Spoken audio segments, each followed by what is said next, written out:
Hello mga kapipig, welcome back sa ating bagong YouTube channel. Ako po, Jinky Luestro, ang kapal ng mukha. Hindi pa nagbabayad ng 8 million sa asawa ni VP Sara or sa kumpanya ng asawa ni VP Sara. Okay na kina VP Sara. Sabi ni VP Sara, naku, ito, kalerke, oy. Ay, naku, nakakahiya, no? Ito, bibig. Share ko lang sa inyo, ha. Ito ang post ng Ang Balita Ngayon. VP Sara kay Congressman Jervil Luistro. Grabe ang kapal ng mukha. Di ba kapal ng mukha? Di ba? Kaya nga kami mag-asawa tinitingnan namin siya. Mga interview niya. Sinasabi ko talaga sa asawa ko. Sabi ko, ito ang kapal ng mukha oh. May utang na 8 million, may gana pang bumanat. Grabe. Jinky, mahiya naman ka, Jinky. Uy, tingnan mo oh, pinapapa-impeach ng isang tao, tapos ikaw may utang ka pa pala. Di ba? Tapos sabihin nyo na nga, lumobo ang saliin ni BP Sara. Ikaw nga, hindi nagbayad ng utang. Paano lumobo yun?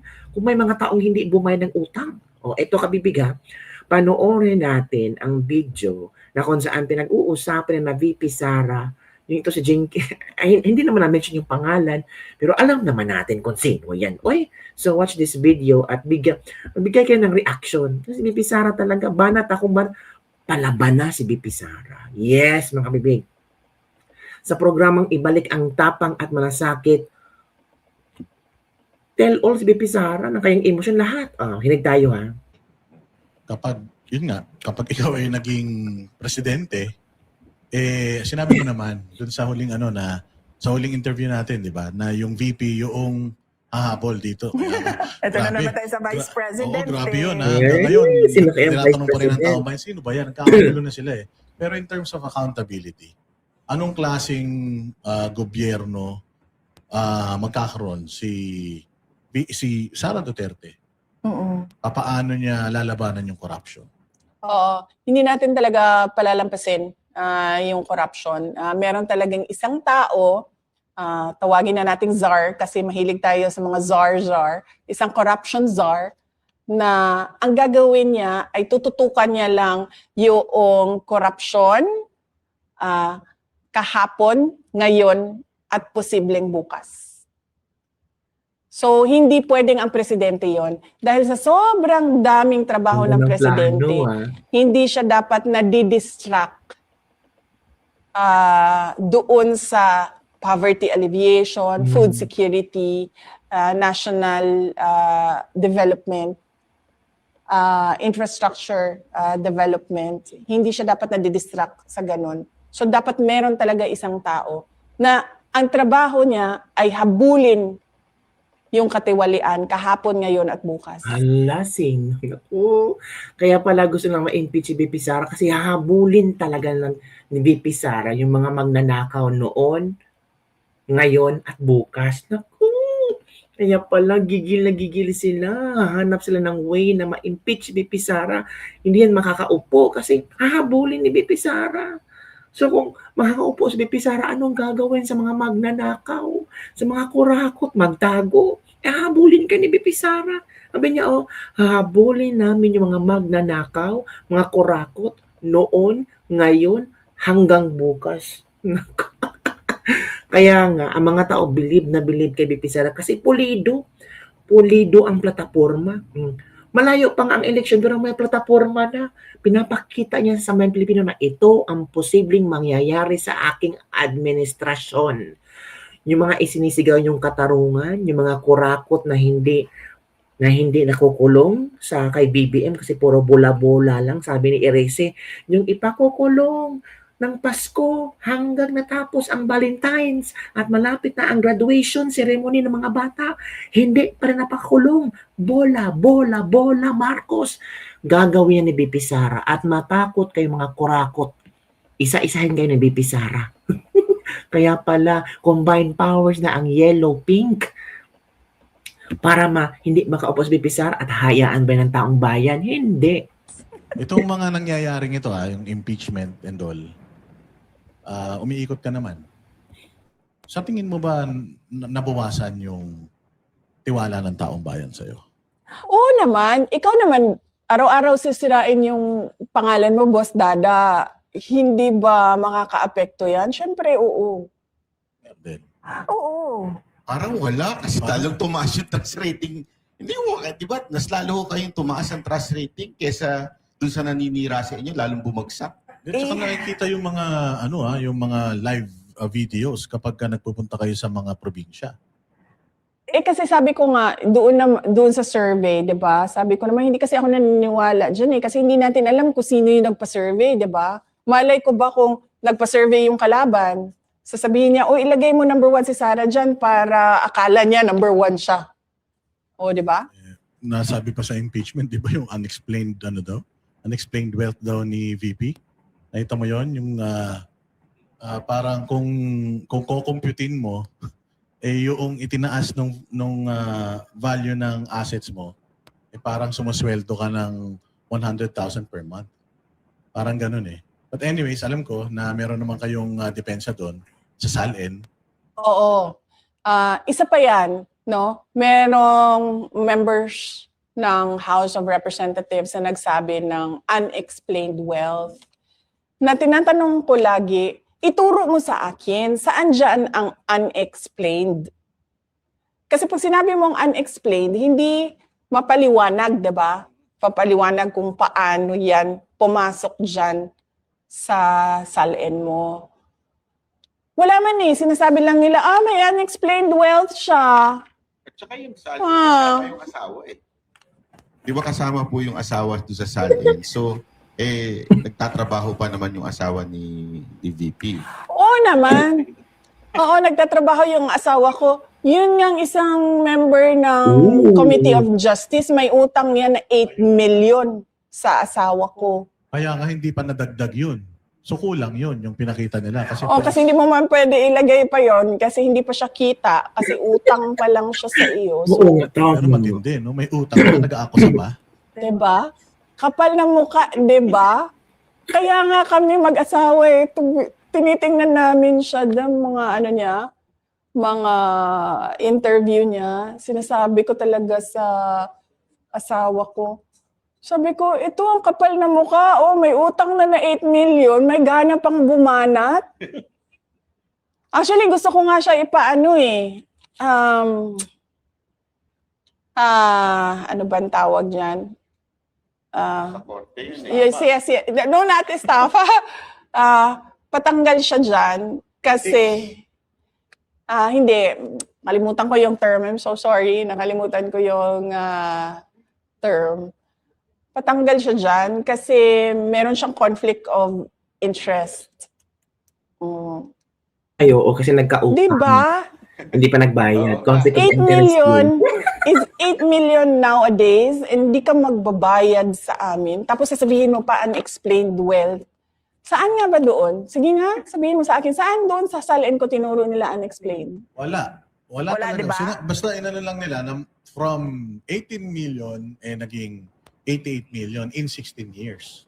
16 years 16 yun ha. years yun. Oo. So anong iniisip nila? Nakatunga nga ako in 16 years na parang sorry sa term ha, nagbilangkad lang ko, naglingkod na may pay o ging-ana, hindi ako kumikita. Hindi. Nakakala sa akin, umupo lang ako, nagpa-relax-relax, na walang ginawa, 'di ba? At nagpamaypay-pamaypay, hindi ako magtrabaho. 16 years, naturang nataas talaga yung assets niyo. 'Di ba? Hindi naghanap buhay, hindi nagtrabaho. Pero Ano ba? meron din question sa Sila nga si Martin, ang daming bahay sa Falls Park. Na simula nung naging Speaker of the House at naging presidente yung pinsan niya, parang sobra-sobra yung itinaas ng kanyang net worth True. by the billions. Ilang taon lang yun, samantalang kay VP, 16 years. Di ba? Oo, kaya nga gusto ko ituro, gusto ko sabihin nila doon sa listahan kasi may kopya naman yan sila ng SALN ko eh. Sigurado ako niyan. So gusto ko ituro nila doon sa listahan saan doon exactly ang unexplained. Para naman ako, maayos akong makasagot. Like say for example lang, sasabihin nila, itong property sa Matina, Itong taon na ito at itong property na ito. O para akong masabi, saan galing yung pera na pinambili dyan? At para akong mapakita sa iyo yung mga dokumento. Hindi yung pwedeng tira-bahala na unexplained wealth. Unexplained wealth. Hindi pwedeng ganun. Kung ganun ang sasabihin mo, paninira lang yan. Siguro next na natin episode, mapag-usapan na rin natin, no? So yun kabibig, yun ang sagot ni BP Sara sa mga nagsasabi na kung question ang kayang salin. Kung wala kayong mailalabas na ebidensya, di puro lang kayo paninira. Pero na-shock talaga ako sinabi ni BP Sara kay Jinky Luis. Grabe si BP Sara, oy, di ba? Tira konti. Well, kung totoo naman ang mga sinasabi niya. Wala namang mali doon, 'di ba? Hindi ka pa nagbayad ng 8 million. Tapos ang pangalan mo nasa listahan sa mga affidavit ng 18X Marine na tumanggap ka ng maleta-maletang pera. Parang nakakahiya naman 'yun kung totoo man 'yun tapos hindi ka makabayad ng 8 million. Ay, naku mga bibig. So ano ang inyong reaction hinggil dito mga kabibig? Ito naman ang komento ng ating mga netizen hinggil dito, ha?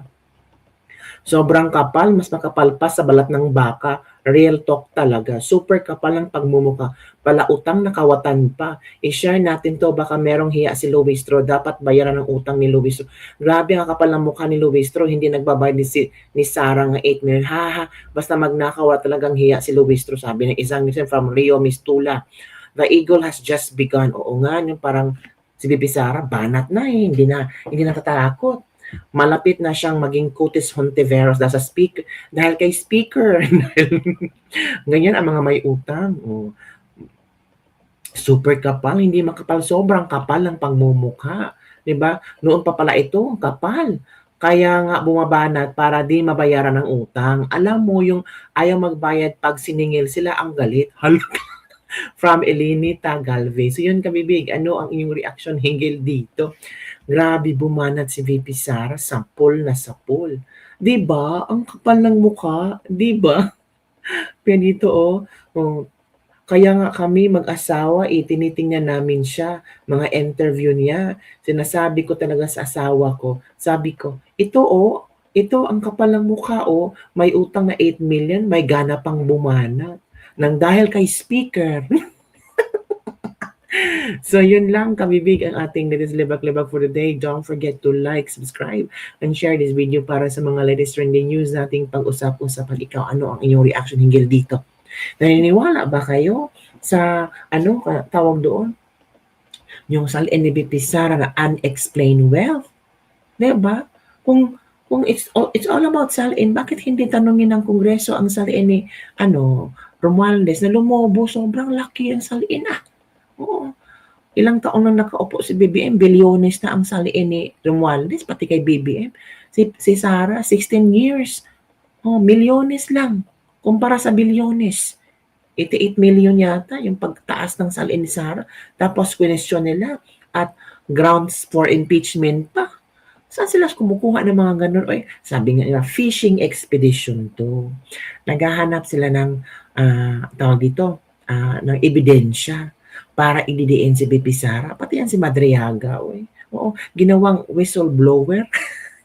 Wala na kasi lang maisip Wala silang nakuhang ebidensya. Diba? Sabi nga BP Sara, yung unang impeachment, basura. Ikalawang impeachment, basura pa rin. Ikatlo, basura. So, pinaganda nila ay ikaapat na basura. Isinali sa Madriaga para may laman. So, naku kabibing. Baka next week din, every Friday na yata itong tapang at malasakit ni VP Sara. Parang si Digong, no? Yung every night, meron siyang talk to the people. Grabe si Digong, iba. Iba ba si VP, ang atake ni VP Sara, yung mga impormasyon na first hand niyang na-experience, sinishare niya sa taong bayan. Yung hindi alam ng taong bayan na nangyayari, sinishare niya at may mga ebidensya talaga siya. May mga documents, pictures, and so on and so forth. Ang galing. Diba? So yun lang kabibi. Don't forget to like, subscribe, and share this video para sa mga latest trending news nating pag-usap-usapan. Ako, ano kaya ika-counter react ng mga ng mga bashers ni BP Sara? Nag-iisip na sila. Pati si Claire Castro, marang tataranta na ano naman ang aking isasagot kay BP Sara. Uy, bye everyone. See you next time.